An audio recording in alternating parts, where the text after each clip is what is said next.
On today's episode, Cheryl Luckett of Dwell by Cheryl Interiors tells us how she got not one, not two, but 3 licensing deals. Stay tuned. Hey kids, and welcome to Designed by Wingnut Social.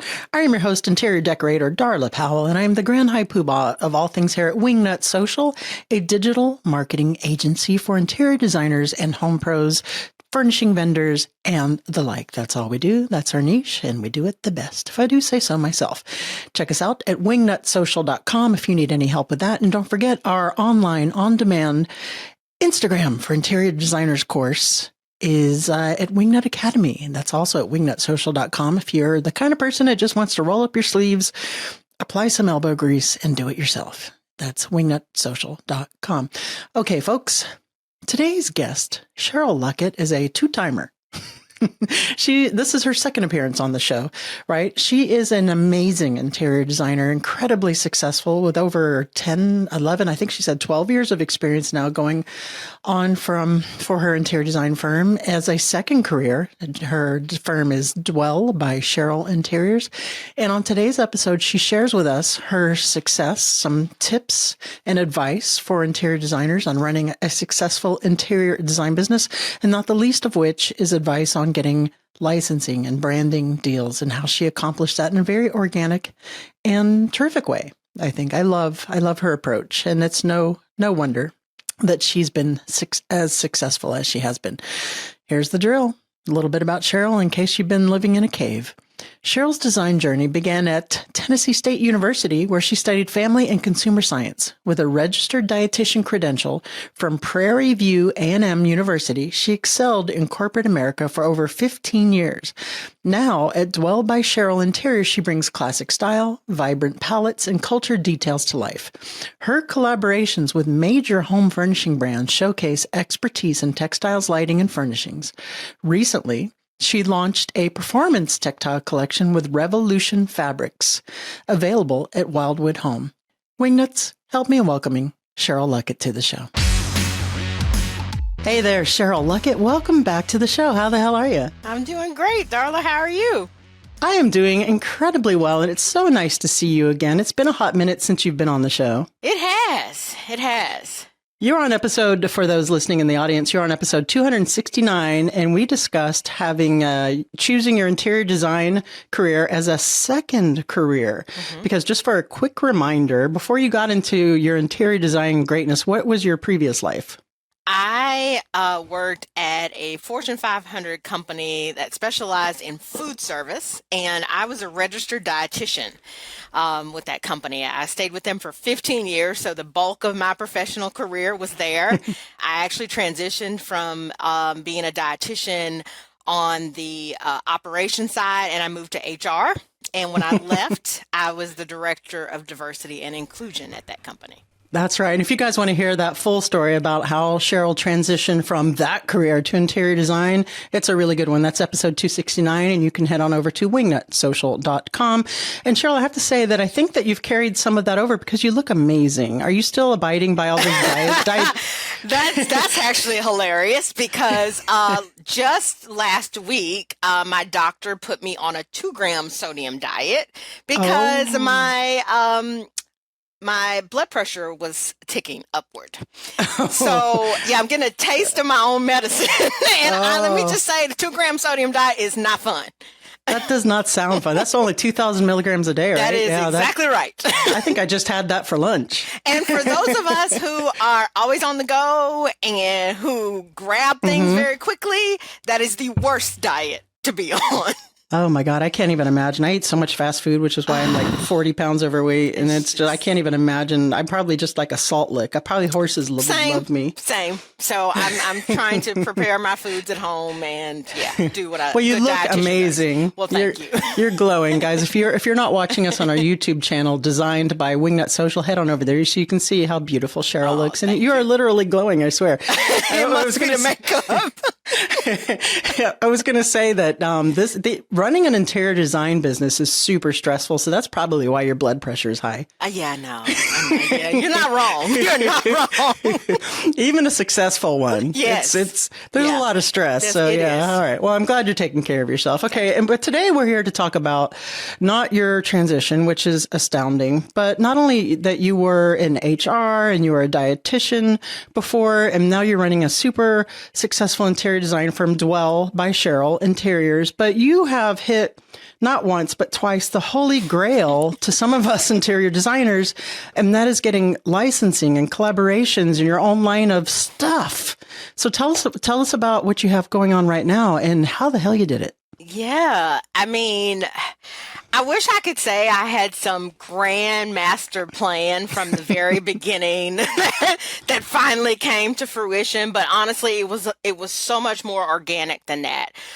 Just a couple of weeks ago at Fall High Point Market, I launched my third license collection. Wow. And this one is a performance fabric line with Revolution Performance Fabrics. So we launched that at High Point. It was fabulous. I'm super excited, and my hope for next market is that I'll actually see some of my fabrics in some of these showrooms, which will just blow my mind. How awesome that must be. I know. I'm just gonna faint. That must be an amazing feeling. So I thought you only had the two. You had Wildwood. Well, what was the third? The first one was a small company, Sylvester Alexander. So I had a capsule collection of upholstered furniture. Oh, yes. Okay. All right. That is no longer in existence. And I now have Wildwood, the collection of lamps and accents and a couple of pieces of furniture. And then now the performance fabric. So tell me, I have a selfish question about performance fabrics, right? So I have a sofa right now, and I'm not going to say who it's from, but it might be from Joybird. I know. Don't. I needed it quick, and it was during COVID. It's performance, and if you're watching YouTube, you can see my finger quotes. But I have 3 dogs. Mm-hmm. Mm-hmm. Do performance fabrics? Can they protect your furniture from 3 dogs? How performance is performance? Well, now, all performance fabrics are not created equally or constructed in the same way. So I'm a little biased, obviously. Sure. So Revolution's performance fabrics are basically made from the yarn that's extruded from polypropylene. So this is a performance fabric that is not coated with any type of chemical. There's no beating up of liquid in any way. This is the properties that make it performance are its cleanability and its durability, and that is inherent in the actual fabric. So, for instance, you spill something, you make a mark with the red pen, like you literally get your bleach, your Dawn, you clean it up like you would any other stain, and it kind of repels that stain. Oh, wow. So that sounds to me like a lot higher quality and a lot more longevity. It's a different approach. And it's green. It's woven here actually about 45 minutes from my house. So it's American made. It's North Carolina made. Like I said, I'm a little biased when it comes to. Do you get over there and roll up your sleeves and start weaving?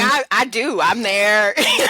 I'm there quite a bit actually. I stop by on the way to the hairdresser, drop things off. That is so cool. Check out the fabric on the loom. It's kind of cool. That is so cool. Okay, so there's a little bit of a gap here, right? We HR, dietitian, HR, director, all of that super impressive stuff, impressive in and of itself, right? And then then we're going and we're becoming an interior designer, but now you have these lines. How did this come about? You said you wished that there was a plan, so it wasn't engineered, but there has to have been some kind of bigger thing at work here. What happened? Okay, so I am a relationship person. And that's how actually all 3 of my collections began. They started with just an organic relationship. I'll break the Revolution one down. So in 2017, January 1st, I started working in design full time. I left my job at the end of that previous year and literally started fresh the next year. Probably about 2-3 months into that, venture, I got an email from a fairly local company, fabric manufacturer, who was launching a new performance fabric brand called Revolution. And they were reaching out to local designers, asking them to come and see the process of this fabric being made, tour the mill, pick up some samples, meet the team, just kind of get to know the company. So, I mean, again, fresh out of corporate, like looking for content, that was when, like before there was the pressure to make the kind of content we do now. So I was like, oh, great, this will be great. I can do a behind the scenes video while I'm there. And so I took them up on their offer. I went. I met the people. They walked me around. I had never seen fabric manufactured. So it was a really cool kind of day. They sent me home with a box of samples, and shortly thereafter, I'm like, I like them. They're local. The price point's great. I'm going to start using this on some of the upholstery that I'm doing. And at that time, again, kind of really baby business. We were doing reupholstering people's chairs, and I'm like, oh, this is great. I can use this product that I'm sourcing locally. So I would do that. I'd work it into projects. I'd have those projects photographed. I would tag Revolution in the post. Perfect. They, again, were small, both kind of starting out. They would repost my stuff, and it just, as they grew, the years went on, they came back and they're like, we'd love to have you back at the mill, or we've got some new stuff we'd like to show you. Okay, cool. It just really was very organic. So I think it was 2018 when I signed up to do my first show house, and I was looking for sponsors. And they were like, we are all in, whatever you need, you let us know. So we upholstered walls in this show house. I mean, I just went for broke with Revolution. And it was great. It was super well received. They got the publicity. I got the publicity. And there we go. The growth story continues. Shortly thereafter, they're like, you know what? We'd love for you to, we like working with you. We feel like your customer is our customer. We want to start a brand ambassador program. We don't really know what that is. Would you be interested in being our brand ambassador? I'm like, sure. I don't know what it is. Let's make it up. So again, now I'm getting compensated with them for providing content and produce. We did videos at some of my clients' house, and the relationship is just getting stronger and stronger. So, you kind of can figure where this is going. The next show house comes, the next project here, the manufacturer, the projects get bigger. I start to COM their product on my projects. Like, it just kind of snowballs as we both grow together.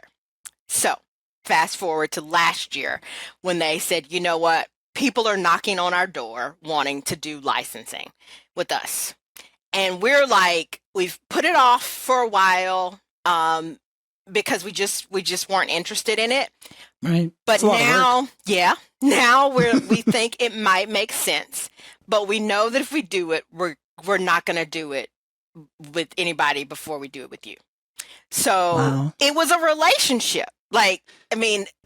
I just can't, there was no plan. It just grew. We grew together. So it only made sense, which made the process so much simpler. I love it. That is such a testament to building those relationships with your vendors and building those collaborations and not being afraid, if this is something that you want to do, right, to tag them in your work and your design work on your social medias. And there's two schools of thought, right? There's you, who has a line and, you're killing it out here. And then there's the interior designer who's like, I'm not going to share what I used. I'm not going to do that. And that's fine too. Yep. But what you did is textbook for getting those brand collaborations and getting licensing deals and that. And networking in a real life, carbon-based life form, 3D kind of way is invaluable. And you mentioned you just came back from High Point, and that there's hardly a better place to go and network with vendors and other designers and stuff. So that's a gold mine.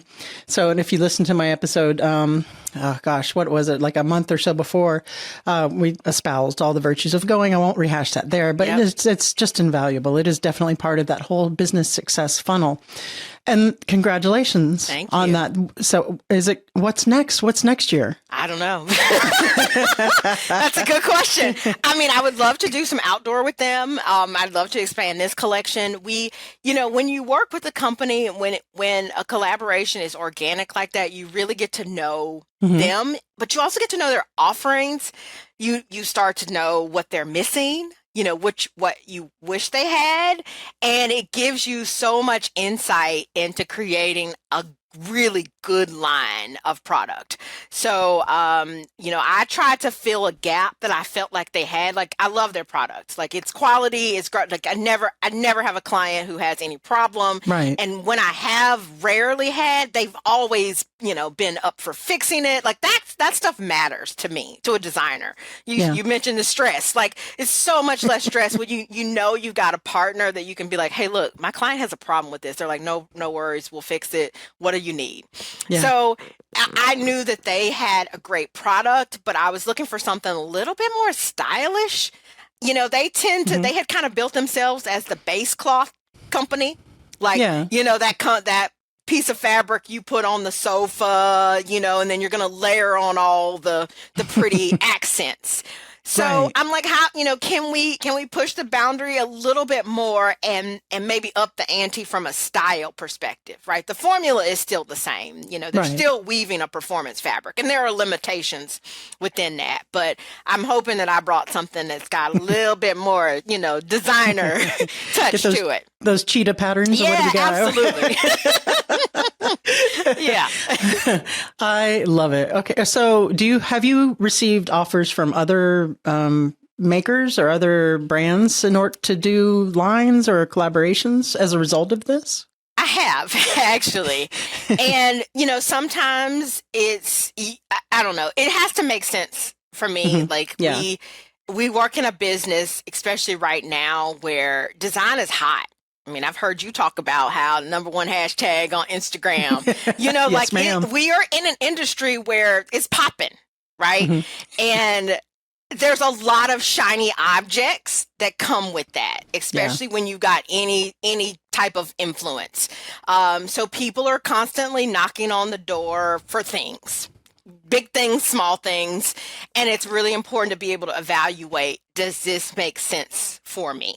Because the reality is, yes, licensing is great, but licensing takes up a lot of time. That does not equal immediate return on the investment, right? I've been working on this line for over a year, and we just started selling fabric last week, right? So there's nothing coming in from that work, right? It is time though, and I have a small team, so when I'm gone, not a lot gets done. So not the big stuff anyway. So you just have to come to a point where you evaluate, does this make sense, from a strategic standpoint, or do I need to pass? And one of the ways I evaluate that is, do I believe in this product? Do I like this product? Do I use this product? Would I recommend it? If it doesn't make sense, then it doesn't make sense. I love that. That shows integrity and discipline, right? It's hard to say no sometimes when you get offers like that and you're flattered by, you could be the face of this ABC brand, but for you to have that presence of character in mind and like I said, all of those things, and to say, it really just doesn't make sense. And I know I can't wholeheartedly endorse that, knowing what I know or knowing how I run my business. So I applaud that. That is absolutely amazing. Congratulations. Thank you. On all of that. Okay. So speaking of congratulations, I'm going to segue here a little bit. So since our first episode was about transitioning, right, from your previous career to interior design, so that we covered those bases, but it's been a couple of years since I talked to you, and you've been in business as an interior designer now for 10 years? This will be the end of 12 at the end of this year. Oh, wow. Okay. Yeah, so 7 full time. Yeah. So what are some of the top lessons that you've learned from being an interior designer in 12 years? So like when I say that, something you wish you'd have known when starting your business, that now when starting your business then, that maybe someone is kicking around starting that, or they're a beginning designer that you think you could change their world right now. Yeah. Oh my gosh. So many things. So many things. How much time we got now? Okay. So I feel like those first 5 years, and I'll take myself side hustle years off the table, because that's a little different. Like, yes, you're working, you're in the trenches, but somebody else is paying the bills. There's not that pressure, right? I do. So those first 5 years of doing this full time, the lessons came fast and furious. Like it was like even though I thought knew what I was doing and I was fairly organized, everything I did, I was like, oh, lesson there. No, we won't do this anymore. Like noted. So there was so much of that.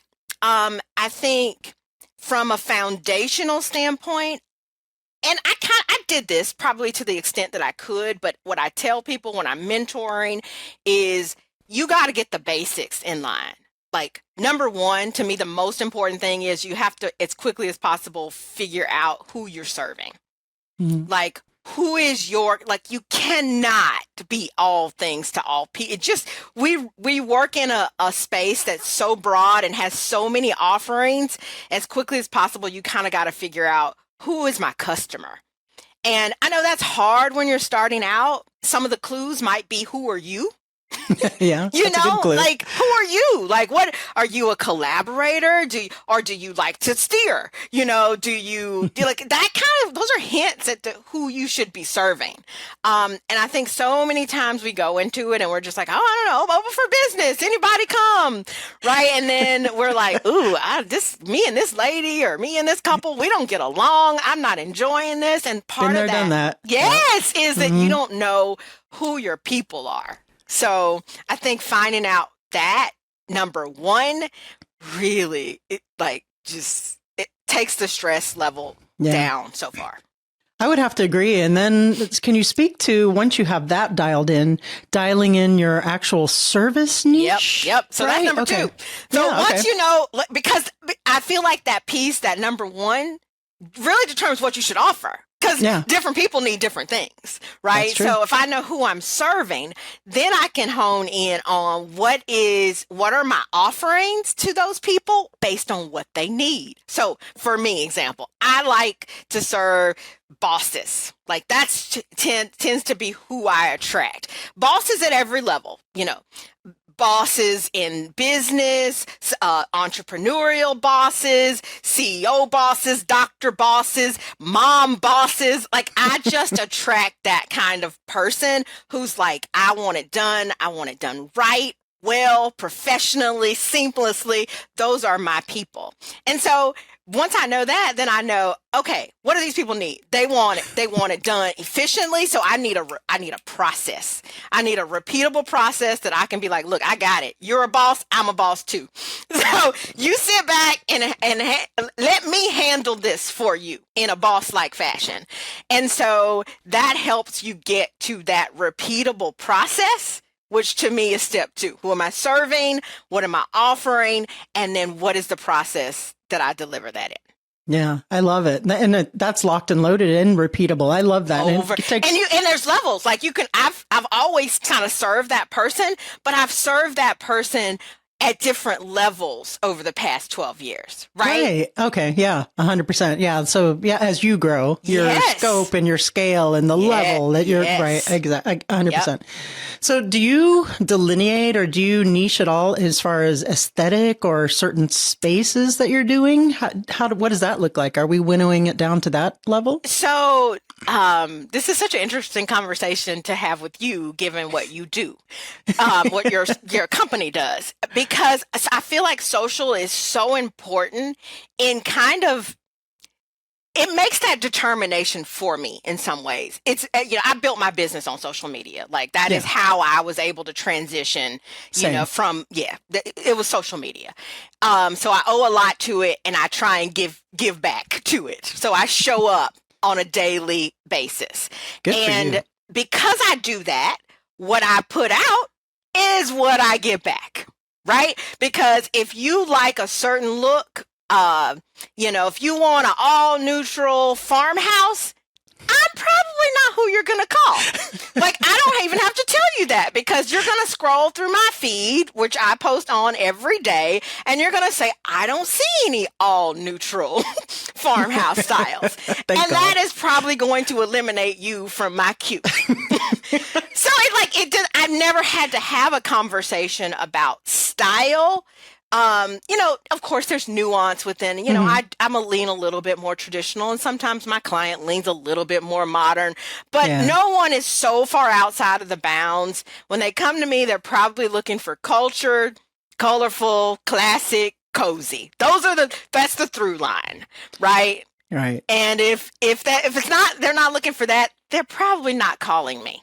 I love that you said that, because that is 100% so true. And it's kind of implied the style that you want to do, and the kind of work that you want to do, and the kind of work that that people are attracted to. You're right. That's 100% what they're going to pull the trigger on. Yep. Because you're not doing farmhouse. And I think a lot of designers are really afraid to, because you are sticking to a style, right? We've eliminated farmhouse. I'm sure there's, Tex-Mex, right? Southwestern. I doubt you're doing much of that. Yeah. But you know what I'm saying? So you are sticking to a style, and you are niching, and interior designers are afraid to do that. They want to be all things to all people. And I think that comes into that package of really laser focusing in on who is your ideal client and those services, and then that bottom layer of the aesthetic niche. I think too, let's say somebody who just, loves, let's say my Sunday sit down, and they've just fallen in love with Cheryl,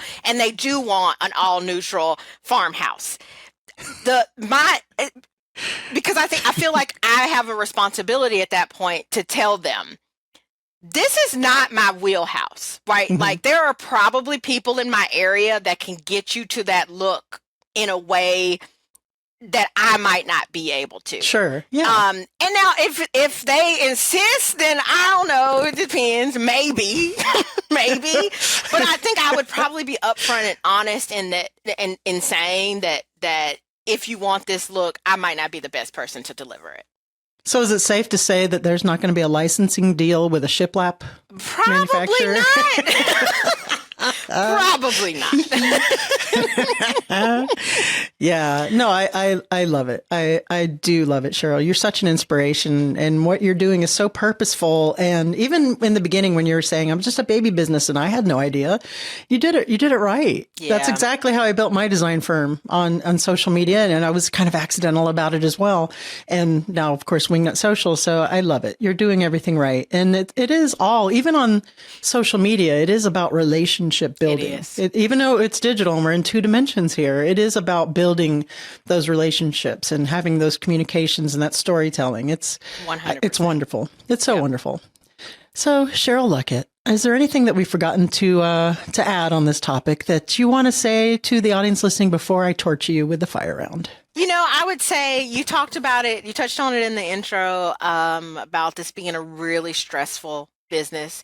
I think one of the things I wish I would have learned a little bit sooner, probably didn't come till about year 4, full time, is to take care of yourself, like to establish some really solid boundaries and some balance. And that I know it's such a quote unquote balance. What is that? But there has to be some way of working in some safeguards for your own protection, right? Entrepreneurship is not easy in any industry, and you could work literally round the clock all the time and still everything wouldn't get done.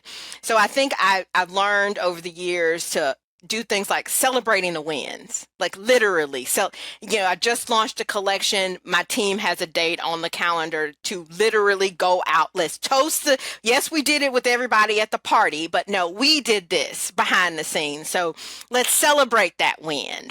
Things like taking off time.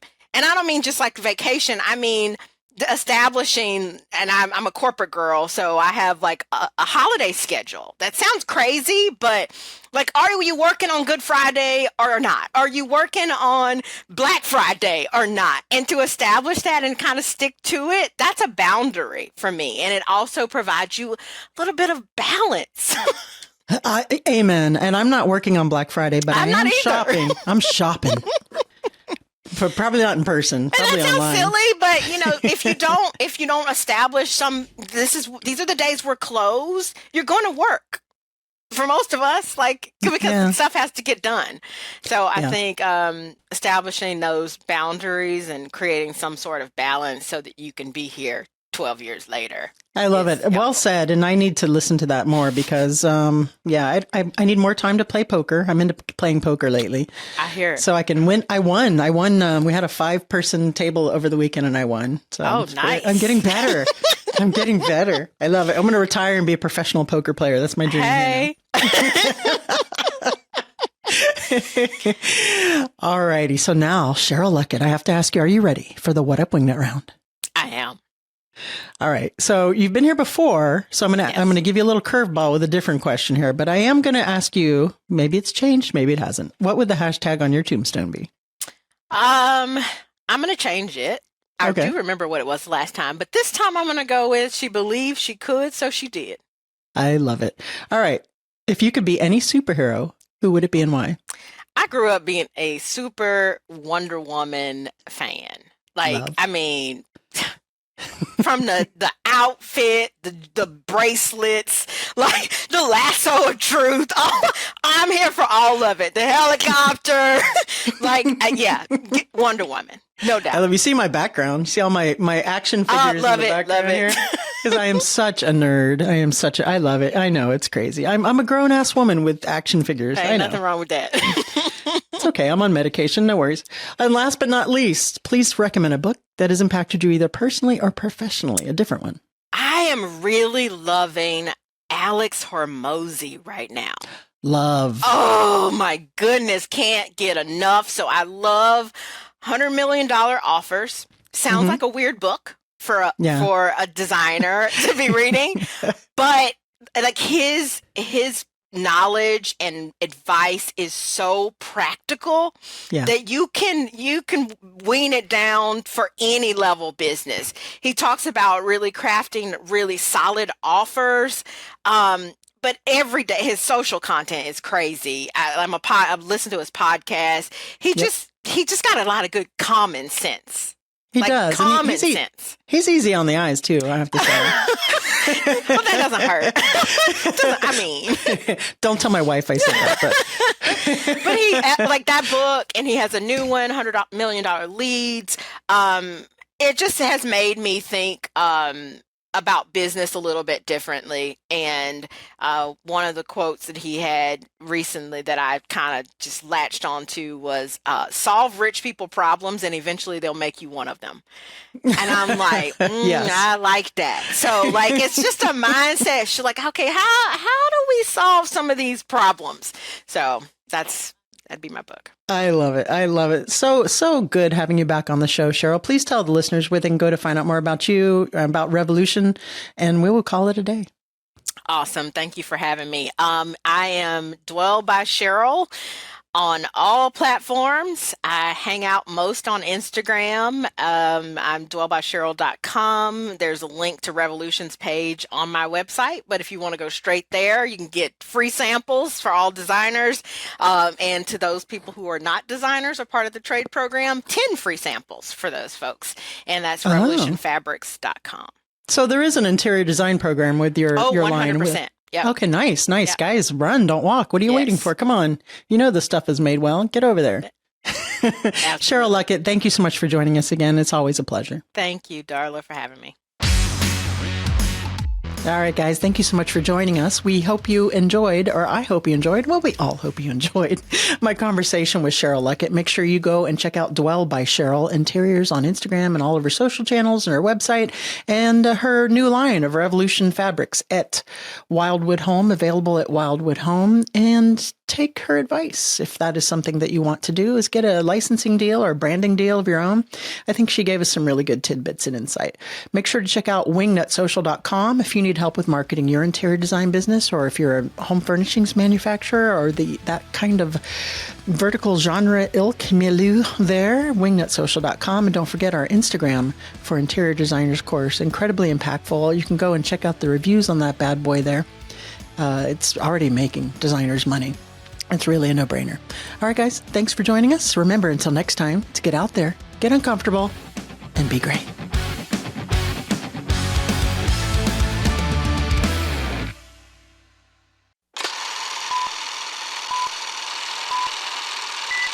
All right, kids, thank you for joining us. We hope that you got the...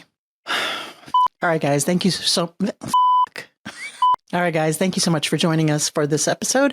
We hope you enjoyed my interview with Cheryl Luckett. Fudge.